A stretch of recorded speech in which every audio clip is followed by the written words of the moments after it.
Welcome back. May is Foster Care Awareness Month, and if you or someone you know is looking to make a difference in our local foster system, I'm joined now by Nicole Luco from Child and Family Services with information you need. Welcome, Nicole. Thanks for joining me. Thanks for having me. Of course. Let's start off by telling us about the foster care program through Child and Family Services and how you work to provide children with safe housing.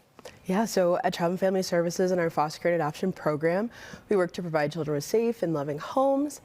We certify people who are interested in becoming foster parents to provide that nurturing environment for that child temporarily. But primarily our goal is reunification to return that child back to their parents. So throughout that process of them being in foster care, we work with their parents, we facilitate visitation so that they can continue to make that bond with their child, despite them not being in their home during that time frame. Okay, so that's how you work with both the birth and foster parents through this process? Yes. Yes, okay, keeping them involved. Absolutely. It's a collaborative approach. We always say it takes a village. Yes, okay. So how critical is the need for foster homes in our local community right now? It is very critical. There are a lot of children in need of a safe home right now. So we are looking for folks who are interested in providing that. There are children who are coming to us, whether they're experiencing abuse, neglect, or abandonment, and it is our duty and responsibility to help our community.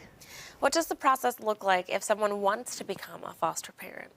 It is long. I will start by saying that, but for a good reason. Yeah. It's important that we find people who are willing to take the time and to put the effort towards providing that safe home for the child.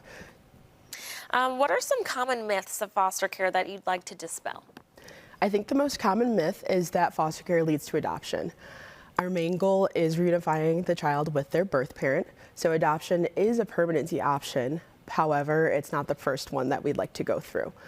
Throughout the process of a child being in care, like I said, we work with their birth parent and their foster parent so that the parent can become that safe environment for the child to return to.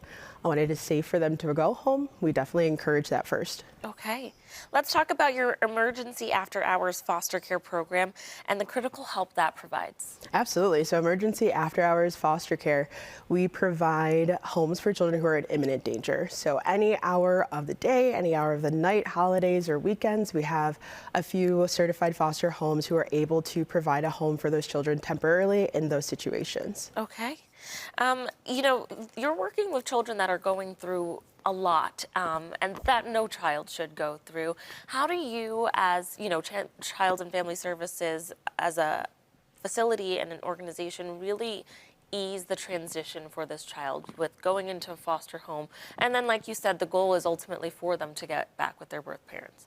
I think the biggest piece is training our foster parents. So like I said, it is a long process for a good reason, so it's a little bit extensive. We go through clearances, background checks, a home study process, and 10 weeks of training for our foster homes. And we ensure that they complete extra training hours throughout the year to maintain their certification. So I think equipping them with the skills to be able to provide for that child day one and have no expectations, because it is a child who's ultimately having a hard time, suffering through grief, loss of being removed from their home. So I think equipping the foster parents with the right skills to facilitate those conversations is important.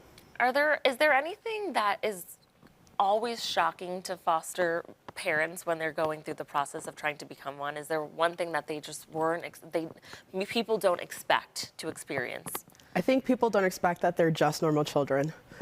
Ultimately, foster children are just like your average child. They cry, they laugh, they have friends, they have communities, and it's important to make sure that they have those normative experiences throughout their time in foster care. Now, with the point of you bringing up the common misconception is that most adoptions most fostering doesn't lead to adoption.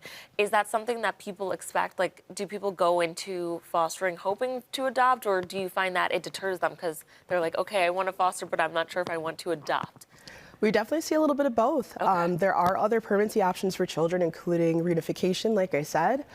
There's kinship, guardianship, so we definitely encourage a lot of family members who are caring for children who are not their own to become certified as a foster parent, to have that additional support.